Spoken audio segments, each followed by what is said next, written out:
നമസ്കാരം. OPEC plus രാജ്യങ്ങൾ എണ്ണയുടെ പ്രൊഡക്ഷൻ വർദ്ധിപ്പിക്കാൻ തീരുമാനിച്ചതും സ്ട്രെയിറ്റ് ഓഫ് ഹോർമൂസ് വഴിയുള്ള വ്യാപാരം പഴയ സ്ഥിതിയിലേക്ക് പുനഃസ്ഥാപിക്കപ്പെട്ടതും മൂലം ബ്രന്റ് ക്രൂഡിൻ്റെ വില $72 പെർ ബാരൽ എന്ന ലെവലിലേക്ക് എത്തിയിട്ടുണ്ട്. ഇതിൻ്റെ പശ്ചാത്തലത്തിൽ ഇന്ത്യൻ മാർക്കറ്റിൽ ഒരു പോസിറ്റീവ് ബയാസോടു കൂടിയുള്ള ഓപ്പണിംഗ് വേണം നമ്മൾ പ്രതീക്ഷിക്കാൻ. അതേസമയം ഏഷ്യൻ മാർക്കറ്റുകൾ മിക്സഡ് പെർഫോമൻസ് ആണ് കാഴ്ചവെക്കുന്നത്. അമേരിക്കയുടെ ഫെഡ് റിസർവ് മീറ്റിംഗ് മിനിറ്റ്സ് ഇന്ന് പുറത്തു വരാനിരിക്കെ ഏഷ്യൻ മാർക്കറ്റുകളിൽ ഒരു കോഷ്യസ് ഔട്ട്ലുക്ക് പ്രകടമാണ്. അതിൻ്റെ പശ്ചാത്തലത്തിൽ ഇന്നത്തെ ട്രേഡിംഗ് സെഷനിൽ അത്ര വലിയ ഗ്യാപ്പ് അപ്പ് ഓപ്പണിംഗ് നമ്മൾ പ്രതീക്ഷിക്കേണ്ടതില്ല. S&P future 0.5%, Nasdaq future 1.4% positive trade ചെയ്യുന്നതുകൊണ്ട് മാർക്കറ്റിൽ ഒരു പോസിറ്റീവ് ബയാസ് നമ്മൾക്ക് പ്രതീക്ഷിക്കാവുന്നതുമാണ്. കഴിഞ്ഞ ആഴ്ച വീക്കെൻഡിലെ ഏറ്റവും പ്രധാനപ്പെട്ട ഒരു ജിയോ പൊളിറ്റിക്കൽ അപ്ഡേറ്റ് ഇറാൻ്റെ മുൻ സുപ്രീം ലീഡറുടെ ഫ്യൂണറൽ പ്രാർത്ഥനകൾക്കിടയിൽ അതിനെ പരിഹസിച്ചുകൊണ്ടുള്ള അമേരിക്കൻ പ്രസിഡൻറ്റിൻ്റെ ചില സ്റ്റേറ്റ്മെൻ്റ് ആയിരുന്നു. പക്ഷേ ഈ സ്റ്റേറ്റ്മെൻറ്റുകളൊന്നും ചർച്ചയെ ബാധിക്കാത്തതിൻ്റെ ഇമ്പാക്റ്റ് ഗ്ലോബൽ മാർക്കറ്റിൽ പ്രകടമാണ്. ജൂലൈ 11 പാകിസ്ഥാനിൽ വെച്ച് ഇറാനും US തമ്മിലുള്ള അവസാനവട്ട ചർച്ചകൾ കൂടി നടന്നേക്കും. ഇതിൻ്റെയൊക്കെ പശ്ചാത്തലത്തിൽ ഗ്ലോബൽ മാർക്കറ്റിൽ ഒരു പോസിറ്റീവ് സെൻറ്റിമെൻറ്റ് നിലനിൽക്കുന്നുണ്ട്.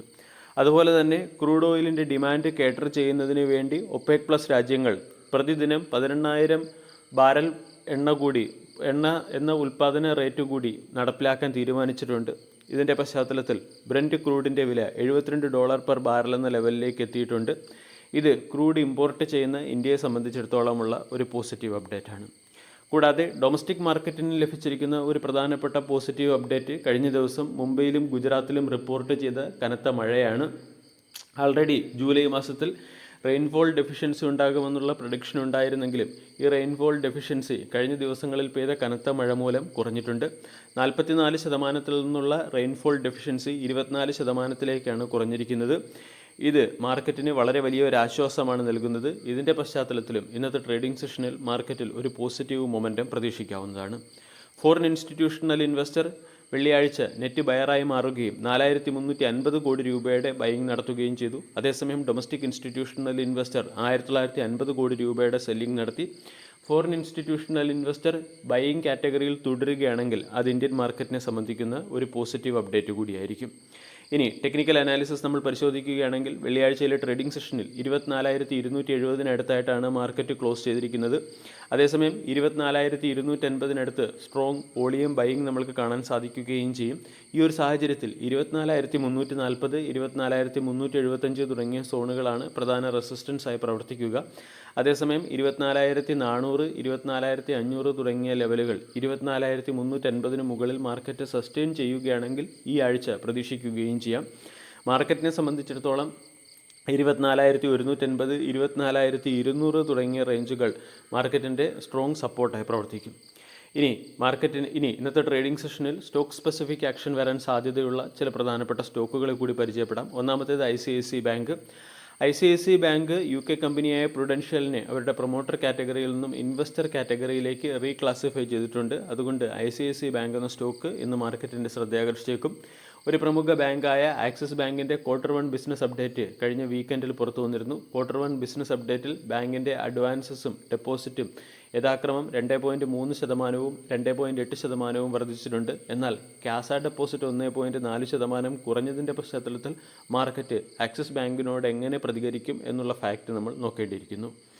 ഈ ആഴ്ച മുതൽ IT കമ്പനികളുടെ ക്വാർട്ടർലി റിസൾട്ട് സെഷൻ ആരംഭിക്കുകയാണ്. വ്യാഴാഴ്ച TCSൻ്റെ ക്വാർട്ടർലി റിസൾട്ട് പുറത്തുവരും. ഇതിൻ്റെ പശ്ചാത്തലത്തിൽ IT സെക്ടറിലെ സ്റ്റോക്കുകളൊക്കെ ഈ ആഴ്ച മാർക്കറ്റിൻ്റെ ശ്രദ്ധ ആകർഷിക്കാൻ സാധ്യതയുണ്ട്.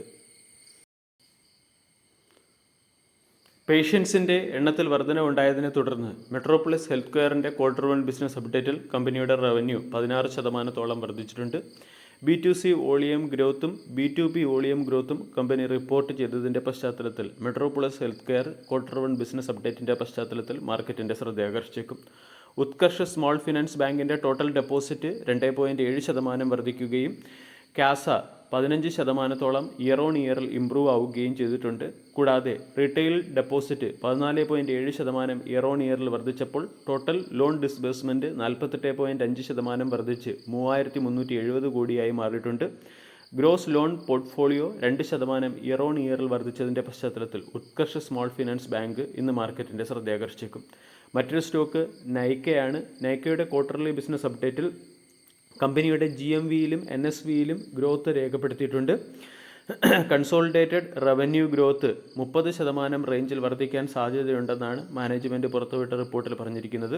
ഇതിൻ്റെ പശ്ചാത്തലത്തിൽ നൈക്ക എന്ന സ്റ്റോക്ക് ഇന്നത്തെ ട്രേഡിംഗ് സെഷനിൽ മാർക്കറ്റിൻ്റെ ശ്രദ്ധയാകർഷിച്ചേക്കും.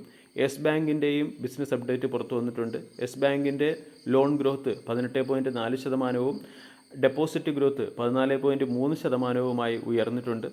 HDFC ബാങ്കിൻ്റെ ക്വാർട്ടർലി ബിസിനസ് അപ്ഡേറ്റിൽ ബാങ്കിൻ്റെ total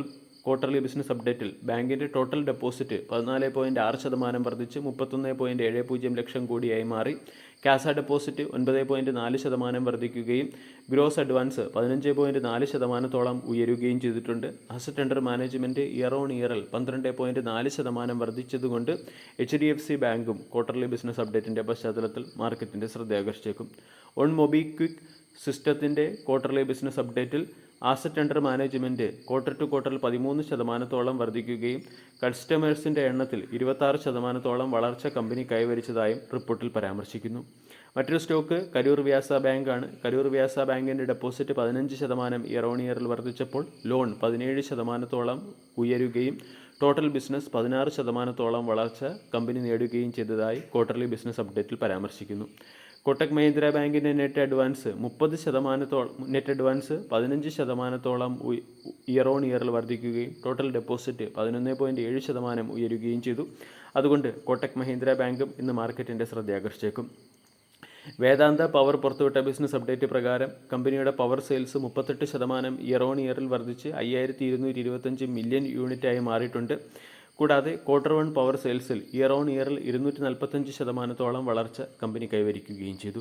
banking സെക്ടറിലെ RBL ബാങ്കിൻ്റെയും business update പുറത്തു വന്നിട്ടുണ്ട്. ഗ്രോസ് അഡ്വാൻസ് 21% വർദ്ധിച്ചപ്പോൾ ടോട്ടൽ ഡെപ്പോസിറ്റ് 11% വർദ്ധിച്ചു.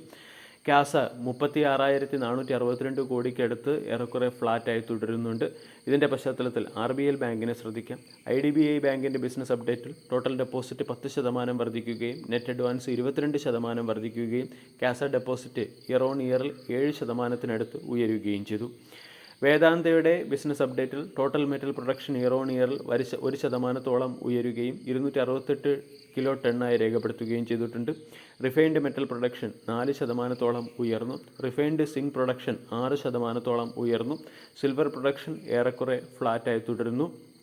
Zinc international mining production 1% quarter to quarter ഇടിയുകയും ചെയ്തിട്ടുണ്ട്. വേദാന്തയുടെ ക്വാർട്ടർലി ബിസിനസ് അപ്ഡേറ്റിൻ്റെ പശ്ചാത്തലത്തിൽ ഇന്ന് വേദാന്ത എന്ന സ്റ്റോക്കിനെയും ഫോക്കസ് ചെയ്യാം. ബാങ്കിംഗ് സെക്ടറിൽ ഇൻഡസ്ഇൻഡ് ബാങ്ക്, ക്രെഡിറ്റ് ആക്സിസ് ഗ്രാമീൺ ബാങ്ക് തുടങ്ങിയ കമ്പനികളും ബിസിനസ് അപ്ഡേറ്റ് പുറത്തുവിട്ടിട്ടുണ്ട്.